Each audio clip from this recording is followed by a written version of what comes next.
Last Lighthouse Keeper. Prologue. Everybody needs to have some sort of purpose. Some know it from birth, some discover it later in life.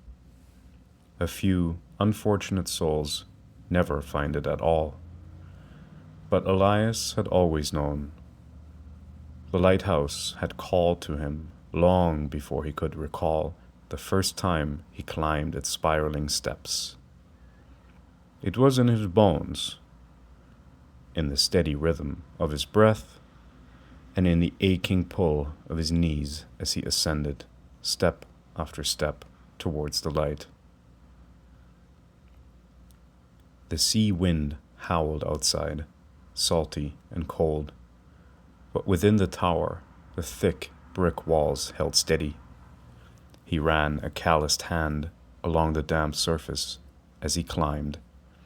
The wood beneath his boots groaned in protest, but Elias did not mind. He had heard the song a thousand times before, and he found the crack the next evening. He would hear it 1,000 times more. So small he might have missed it had he not caught the way the light bent strangely across the glass. His stomach twisted. Not now. Not yet, he thought. He ran his fingers over the fissure, revealing the hairline fracture beneath his touch. His pulse pounded in his ears as he turned the lens over and over, searching for some way to fix what had already begun to break. But time is a cruel thing. Even the strongest stone, the thickest glass, the brightest light, nothing lasted forever. His breath came slow and measured. He had known this would happen one day. He had always known. The lighthouse was old, and so was he. Still, he was not ready to let go. The stranger arrives. The traveler came with the morning tide. Elias spotted her from the tower, a lone figure in a dark cloak, walking the length of the shore. He watched, unmoving, as she picked her way through the rocks and up the winding path that led to the lighthouse door. When she knocked, he did not answer. When she knocked again, he opened the door just enough to see her face, young, dark-eyed, and lips parted as she had already prepared what to say. "I've come to see the last lighthouse keeper." Elias frowned. "You're looking at him." She stepped closer. "They say you hold the stars in place." Elias bristled. "I keep the light burning, that's all." She tilted her head, studying him in a way he did not like. "And what happens when the light goes out?" Silence stretched between them. The question cut deeper than it should have. "It won't," he firmly said. "I won't let it."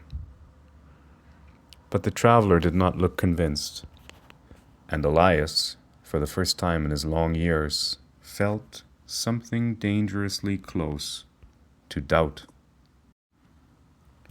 The breaking. He worked tirelessly to repair the lens. He tried polishing, reinforcing, sealing the crack with resin, but no matter what he did, the fissure deepened. The light flickered, wavered. The stars trembled. The traveler lingered at the edge of his world, waiting. "Let it go," she told him one evening, her voice quiet against the wind. "You don't need to hold it all together." Elias turned on her with a fury he did not know he possessed. "You don't understand. If the light fails, the stars will fall." The traveler did not flinch. "Will they?" He could not bear it. The doubt, the questioning, the quiet certainty in her voice. He cast her away from the lighthouse, slammed the door shut, and turned his back to his failing lens. His hands were shaking as he worked. The light flickered again. He gritted his teeth, adjusting the crystal, willing it to hold. A crack, a snap, a shattering sound like breaking ice. The core slipped from his fingers, crashed against the stone floor, and fractured into 1,000 shards. The light was gone, and Elias, for the first time in his life, was alone in the dark.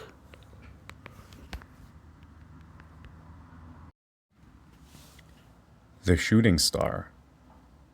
The world did not end. Elias stumbled from the tower, his breath ragged, waiting for the sky to collapse. But the stars remained. A brilliant red-tailed streak burned across the heavens, illuminating the shore below, a shooting star. And there, in the traveler's outstretched hands, nestled among the fallen debris, lay a new crystal core, whole and unbroken. The traveler looked at him, waiting. Elias knelt before the gift of the universe had left him, wonder and humility swelling in his chest. He had been wrong. The lighthouse had never held the stars in place. It had only ever guided those who watched over them. His fingers closed over the crystal. When he looked at the traveler, he saw something he had not before. She was not here to destroy his purpose. She was here to carry it forward. And so, the lighthouse stands. A new keeper tends the flame, her hands steady as she turns the great lens, aligning it with the night. And somewhere, far across the sea, another star streaks through the sky, searching for a lighthouse in need of a new beginning. It is said that every shooting star marks the moment when one keeper steps aside and another takes their place.